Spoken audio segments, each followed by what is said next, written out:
Hello everybody, here we are back again today doing my CFL picks and predictions for the week as we are in week 11. Now before we start, please make sure to subscribe if you're new to me or the channel. That being said, let's get on into it. So the first game of the week will be the Edmonton Elks traveling to Hamilton to play the Tiger Cats. I don't know what to make of this game. Hamilton, obviously a club that is dealing with a lot of things, can't seem to go right for them. Edmonton seemingly having a lot of issues as well.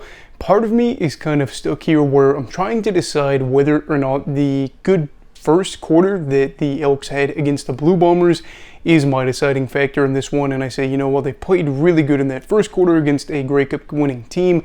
Things did dry up a bit there in the remaining part of the game. They were able to score, I think, just one touchdown after that. Actually, yeah, just one more touchdown.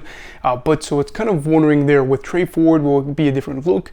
Yada, yada, yada. Now, with Hamilton, you know, kind of looking at them, they are not Winnipeg, but at the same time, you have to realize that Edmonton was coming off of a bye, so they had an extra week to prepare, had a different look, and then obviously took advantage of a few big plays.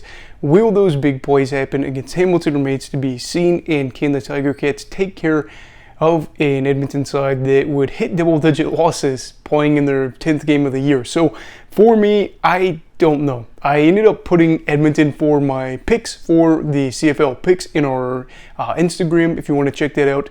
But man, I'm going to roll with Edmonton. I went 4-0 last week, and now we're going to play with fire. Edmonton's got to win one, right? So we're going to pick them against Hamilton.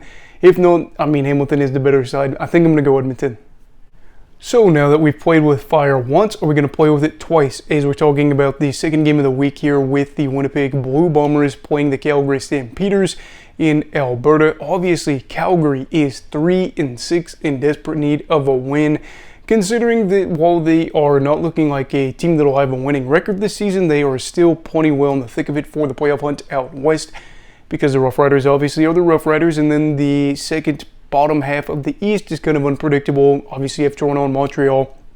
But yeah, I mean, Calgary really needs another upset here like they pulled off against Toronto. Problem is they just got pumped by the Lions last week, and the Blue Bombers are going to be having either Drew Brown or, you know, Zach Laros out there on the field.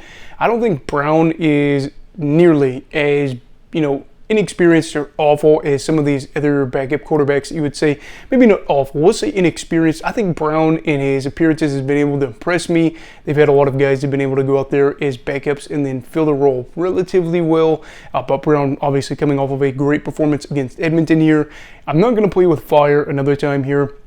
Calgary is desperate, but kind of like what we saw against the Lions, you know, if Mayer has a bad day, they can probably not expose the run here like they did against Toronto, where Kelly went out in that game and then they were able to just kind of keep pounding the rock like they did there. Obviously, this is a Calgary side that really needs the win, but Winnipeg, even with Brown, I think at the moment I would take, and at this point, I'd almost take Brown with the Winnipeg receiving core over Mayer. Then the third game of the week is a pivotal game out east as the Montreal Alouettes play the Ottawa Redblacks. This could be a Caleb Evans revenge game. You have Montreal coming off of a big win over the Saskatchewan Roughriders. They ran the ball a lot in that one, so it remains to be seen whether or not they can make a lot of plays. I posted on my Instagram that like 83% of Caleb Evans' passing yards happened on two plays: that screen to Walt Fletcher, and then just kind of throwing the ball to the middle of the field to Austin Mack, who was able to get a ton of yards after the catch.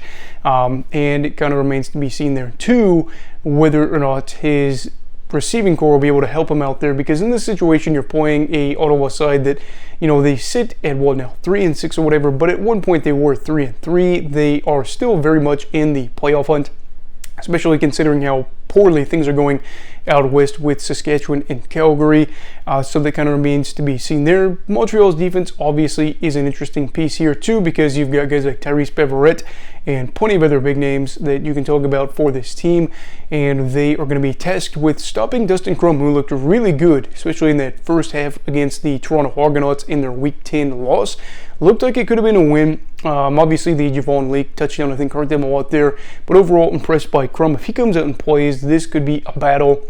I think this is where I'm kind of torn here, because for this game, I look at Montreal's side and I'd say, you know, I think they're better all around, but at the same time, I look at Ottawa and I'm saying, man, if Crum comes out and plays, this receiving core, obviously with Eklund getting hot, could be lethal, and, you know, their defense obviously can score points and get turnovers for themselves. At the end of the day, though, I think I'm picking Montreal here just because with Crum, we haven't seen a whole lot. I'm not saying Evans has been able to light the world on fire as a passer in the CFL, but I will say he's got the experience to where if he is thrown out there, just don't turn over the ball. Obviously, he did that right after they got a turnover last week, but let your running backs do their thing. You've obviously got a receiving core that can find space if you need to, and then let the defense do the work. I don't know. I think I'm going to go Montreal here, but man, that is a tough call there. Final game of the week is the BC Lions against the Saskatchewan Roughriders out west, and this one will be at Riderland in the Mosaic Stadium, of course. This is going to be a tough test for the Roughriders. I'm just going to be honest and say that right out of the gate. You have the fact that I don't think Mason Vine will be playing for the next 3 weeks because of that pulled hamstring, so hopefully he gets well there. They did trade for Antonio Pipkin. Not exactly saying that fills me with a bunch of confidence either. Nothing against Pipkin, but, you know, that's not a game-changing move for them, and they're going to have Dolagella out there as their starter probably. I'm just going to be honest. I do think BC should be able to win this one in comfortably. Again, I like a lot of the offensive pieces of what we saw for the Rough Riders this season, and I think their defense, while they did get run on a lot, has got a lot of pieces to be excited about. That front four, obviously, with Lanier being part of that, is a good group. However, BC's defense seemed to get back to the woodwork and get things kind of done there against Calgary after getting whooped by the Lions.